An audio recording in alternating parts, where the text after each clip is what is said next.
Bonsoir à tous. Tiens, qui dans la salle avait vu ma présentation sur Groovy sur Android? Ok, c'est parti. Do you want to do it in English or in French? Because I know there are some persons who only speak English. Would you mind doing it in English, or you really prefer French? No objection? What? English over there? Yeah. So, and also it's a very big room, but there's plenty of room up front there on the front row, so don't hesitate to come closer. And so it's not a presentation, but I'd like to discuss with you and chat with you about what you feel is painful when you're developing Android applications. So just to give you a bit of background, so I work on Groovy. It's an alternative language for the Java platform, and since a few months ago, we worked on the let's say the support for making Groovy run on Android. So now you can write Android applications in Groovy. You can even mix and match Groovy and Java together, or full Groovy if you want. There are a couple of applications on the Play Store with fully written in Groovy. And in August, a month or two ago, the New York Times announced that they chose Groovy and RX Java for developing their new Android application. So it's a big, endorsement for Groovy because they trust that fresh new support for developing Android applications in Groovy. It's totally new, and they trust it already to build their new applications. And perhaps I can actually show you the link to that. There's a presentation, an article they've put online. So I think I've got a shortcut on Bitly. So it's New York Times Groovy or something like that. Let me check if it's correct and if I've got the network. Perhaps not. We'll see, or I can show you the presentation, just the slide of the presentation I did this morning, which is there. Up. Just going to show that one. I think in Android, the small experience I have with Android development is that there are always tons of things that require creating anonymous classes. And one of the things they mentioned in that article was that in Groovy, actually, instead of creating those anonymous classes all the time, you can just pass a closure. This is a closure delimited with curly braces. So you just pass that to the start method, and it's going somehow to convert that closure into the function or whatever it was that they used there. So that's the kind of things that Groovy is trying to simplify. So I don't know how to really start the discussion with you, but perhaps one courageous person, one brave person would like to say one thing they really find painful with Android development. Is there one particular thing that you find painful? Yes? With clips, designing the user interface. Designing the user interface is painful on Eclipse. Right. And did you try the Android Studio Designer as well? I did, but it was like 8 months ago. Okay, so it was still young. It wasn't very good. It kept Okay. crashing, so although laying out in Android Studio is better, Yeah. when it doesn't crash, it was crashing. Okay, yeah. And I guess it's something where Groovy cannot really help because it's more a tool usage aspect, for instance. Because of my goal also with this session is that I'd like to see what's painful and where Groovy can help, so that we can focus, the Groovy team can focus its attention towards solving those problems. But it's interesting, yeah. And I tried for a small application, I tried the Android UI builder in Android Studio, and it was okay, but that was really a small application. But even Yeah. If you move one thing, it can. Yeah, it moves everything around. It's a bit weird. Yeah, true. I agree. Yeah, good point. In the back, yes? Testing, for example. Testing, okay. It would be nice if you could have something like Spock. Oh, yes. Oh, so, Actually, there is RoboSpock library. Yes, and then RoboSpock. So so for those who don't know the Groovy ecosystem in particular, there's one very popular. Do I have an example of that? No. Well, in another presentation I have. Spock is a testing framework for the Groovy language, which is very, very, very neat. Which allows you, or perhaps I can show. Let me see if I can find one example of a Spock test. If I open another presentation that I have. So it's a testing framework, but it's built on top of JUnit. So it just runs in the IDE in your build, in your Gradle build, etc. So let me find out. I think it's near the end. Yeah. So this one. So for instance, this is just an example for those who are using JUnit. For data-driven tests, it's very painful to write the different cases that you want to test. For instance, so there's JUnit params and some things like that, but it's still more verbose. So for instance, in Spock, so this is an example of a Spock specification, a Spock test. You want to check how the max function works. And then you can inject different values into A, B, and check that the result is equal to C. So for data-driven tests, for instance, it's very, very nice. And 2 weeks ago, I was at the Spring 1 2GX conference in Dallas. And there's a guy who did a very, very nice presentation on how to test his Android application and also the iOS application with the very same Spock specification, and it was using something based on WebDriver to drive the Android emulator. Well, he was actually using Genymotion in his presentation, and he was showing that he managed to really drive the application. So, find this component, click on it, etc.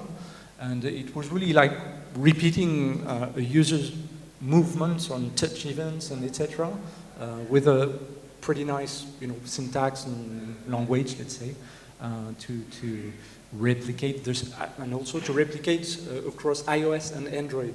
So that was pretty impressive. I don't think the talk is online yet, but well, I'll try to tweet the link someday if you can. I encourage you to follow me on Twitter at Guillaume Laforge, so that's a cheap way to get new followers, And I will retweet the link when I see it, because it's a very nice presentation. Because so far I didn't really know what was the best way for testing Android applications. So what you guys are doing for testing? What frameworks? What do you usually use? I have an unrelated question.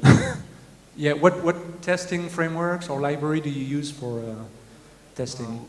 Personally, we use Espresso or JUnit test, like the old, Robotium.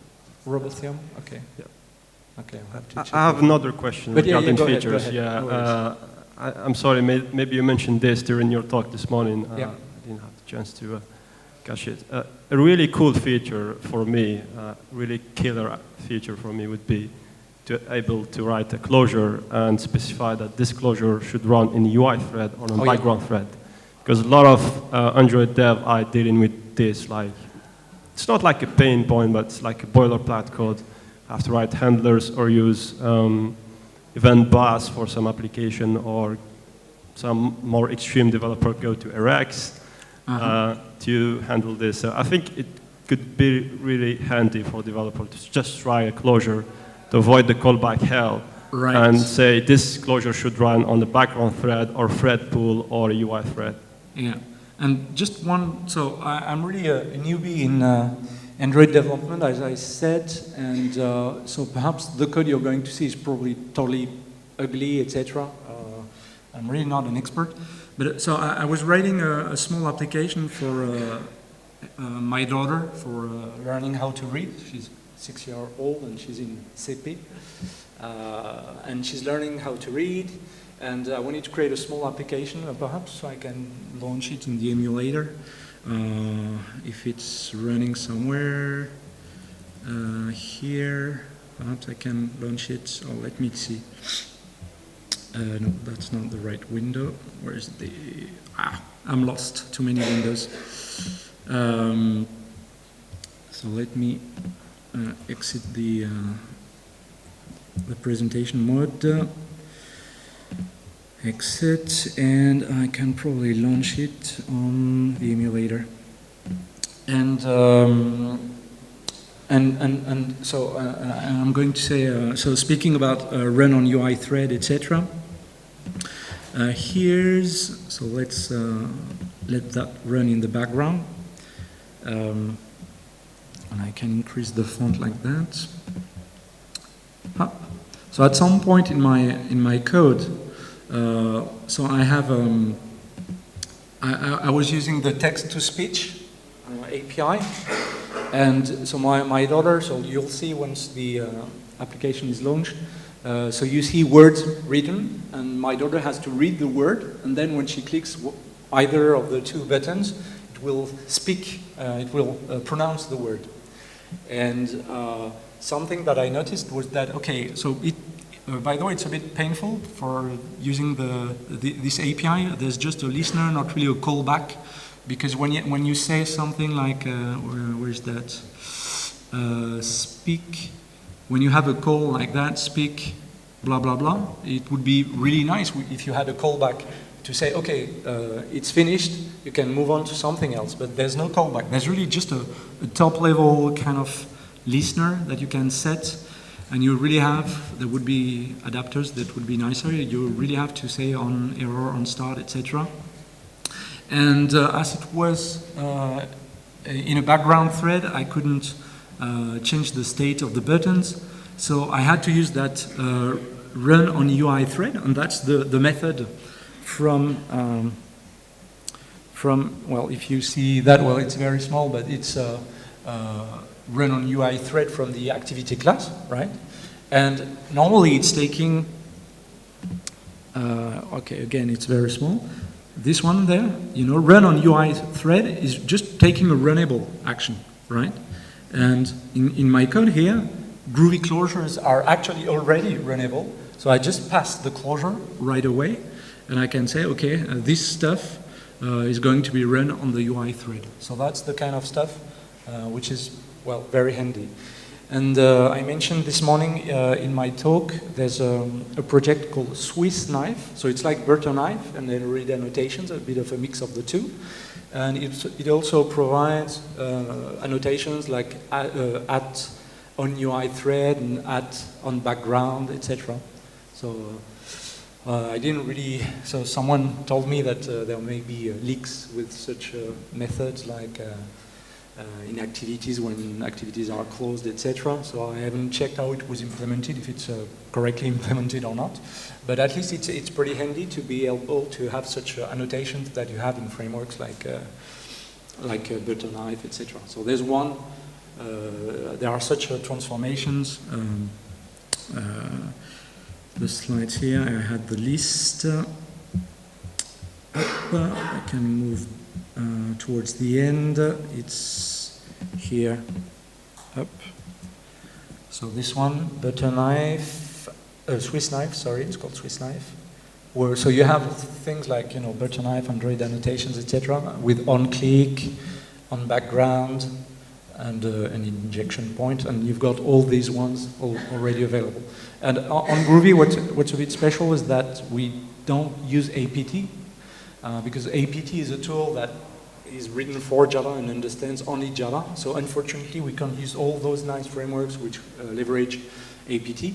So instead, we have something a bit different, which is called an AST transformation, a cut transformation, which actually transforms the code before it's being, while it's being compiled. So it doesn't have any impact at runtime, and it modifies, it adds the right boilerplate code at compile time, and there's no impact at runtime, which is one of the benefits of APT versus, let's say, something that would do stuff at runtime or something like that. So it at least has the same benefit as APT for that kind of things. So yeah, that's I think a very good point. Things like being able to reuse a closure. And I had another example as well of that in my presentation. When you use, where's that? I'm going to, oh yeah, actually a couple of usage. This one. So when you use, let's say you're going to define a bit of a view in pure code, not through XML. So let's say you create a text view, you're going to set the text, the size, the color, and it's perhaps more readable if you use a closure like this. In Groovy you have the with method, which takes a closure and somehow delegates all the assignments you're going to do inside to the text view directly. So I think, there's less characters, and I think it's a bit clearer visually what it looks like. Another example of the cool aspect of using closures, not this one, this one. So it's an example of how you can read on an SD card, and it's the plain, file input stream API from Java. There's nothing really specific to Android. But what's painful is that, you've got all this logic, coach.io exception, and then finally check if it's not null, close the stream, again try coach, etc. But in Groovy, we kind of wrap all that stuff.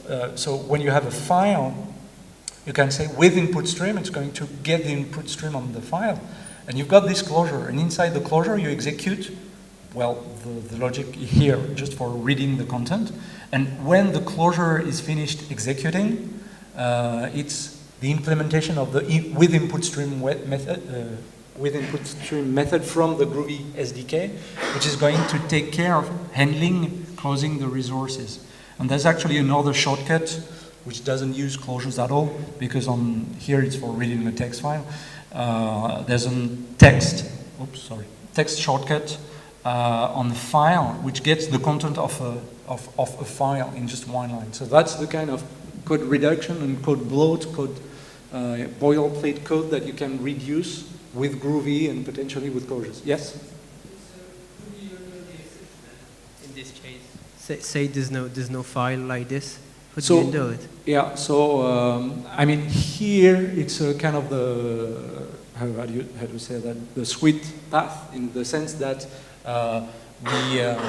we wrap everything and we do what's been done on the left, right? So if you have some special treatment, perhaps it's not the way to go. But normally, if you can't read, let's say with f.text, I don't remember how or not we propagate, because here it's wrapped in the closure, but here f.text you would get the exception because we're not wrapping it inside the logic of the closure handling, resource handling stuff. So if you do f.text, you probably get an exception, and then you can do the same logic. But otherwise, just the part on, because f.text is doing what we were doing below here. The logic of opening the input stream, closing it. So at least you don't have a resource leak. The input stream will be closed. The reader on top of the input stream will be closed and everything. So at least it'll be handled properly. But if the file, well, here we check it exists. But let's say the file doesn't exist and I didn't put an if check. You would have gotten some exception because you couldn't read the file there. So it depends a bit what you really want to do, how you want to handle errors. And if you know the file is not empty, then you check that the text you get is empty, and that means that something bad happened. It depends. It depends how you want to handle that. Some other questions or suggestions? Yes? Another annoying thing we code every time is parcelable in Android. Yeah, parcelable. Yeah, You mentioned this saw the morning. presentation from Cyril this morning. No. It was really great, and that made me. So far, I hadn't. So I knew about parcelable because remember I'm an Android newbie.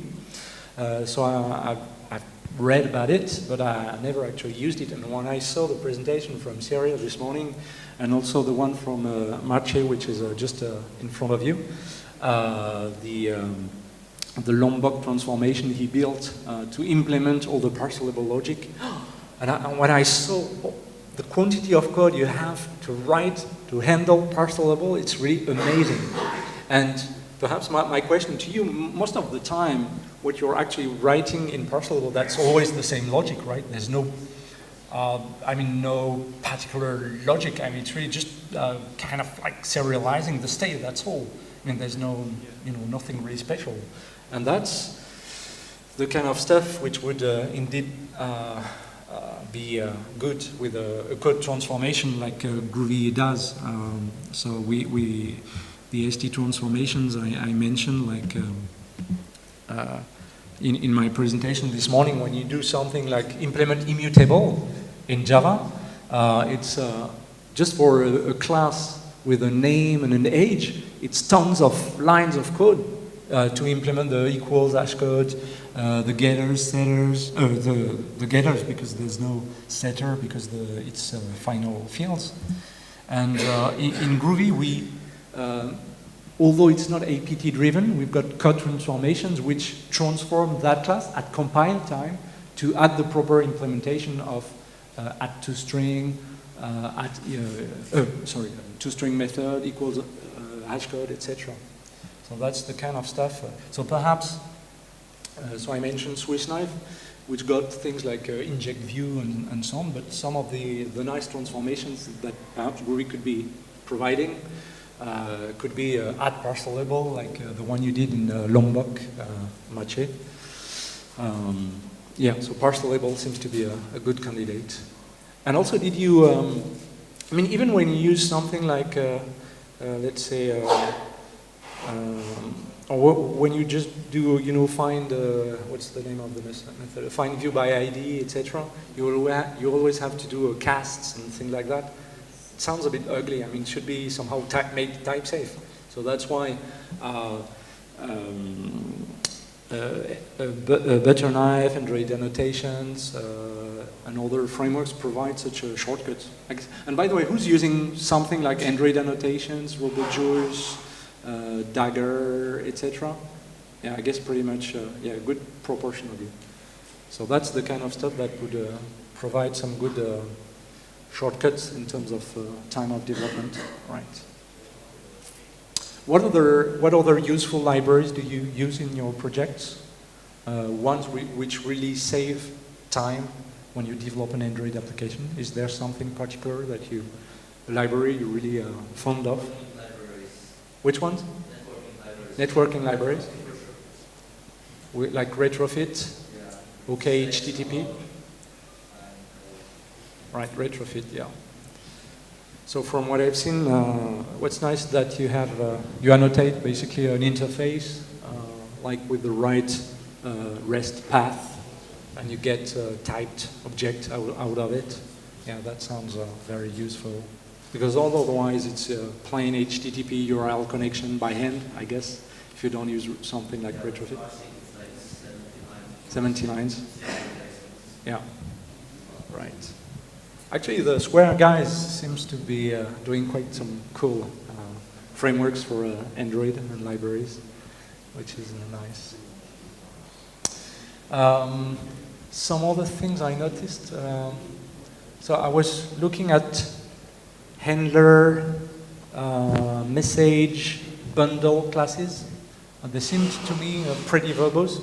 When I was trying to do the my small application. Oh yeah, I forgot to show you the application actually that I mentioned. If it launched in the so it's a small application. So I don't know if there's the sound, but let me see. So basically, if text-to-speech works, so when she clicks the green button, oh, I'm not sure you heard it. Yeah. Well, it's a bit metallic, but. So it's helping my daughter learn how to read those words. And when I was doing, so I had the speech event listener, and on the and elsewhere in my where was that? I had so somewhere else I had speak stuff using the speech the TTS, and I really wanted to kind of be notified when the word was finished pronouncing. And I looked also at things like handlers, message bundles, and that kind of stuff. And just for, and I know there's some even bus stuff available, but I felt like it was kind of painful to link the event listener to the other threads. So I might have a background thread running because, like speaking or what else do I do? Yeah, some things that don't need to be done on the UI thread to keep the application reactive.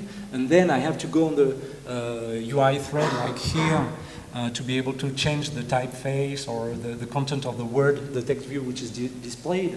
And I felt that it was really kind of ping-pong game on how do I jump from one thread to the other, or how do I get the response from the listener, and how do I know that the listener tells me that it's that word that is finished speaking, and instead of the next word or the previous one. Yeah, I kind of struggled with those APIs, and so I don't know if any of you, you have something to say, yeah? Yeah, well, there's a workaround for this. I mean, if you use handler, messages, loopers, etc., it gives you much more power. You can do much more things. But another way, well, you can use event bus, but what I don't really like with event bus is it's kind of hard to track things. Like you don't have a class, and it's not like there's a delegate or there's an interface and you can really follow what's been implemented. A workaround for this is to use the async task, and for an async task you can use on publish, progress, update, or something like this. And well, it will be really simple, and in your case it would be more like a workaround because you're going to publish an integer, basically. Okay. But that's the way of doing it, and it's quite easy compared to using handler messages. Yeah. Okay. So that's good to know. And again, I'm a newbie Android developer, so it's a good advice to know about that. Yeah, good point. And when so I've seen there are a couple of event buses as well available in terms of libraries. I mean, like Auto. Again, that's the one from Square, I believe, right? And I think there's another one. Green Robot. Okay, yeah. So I've heard also about that. And the async stuff is available at which API level? It's just in the latest one? Okay. Okay.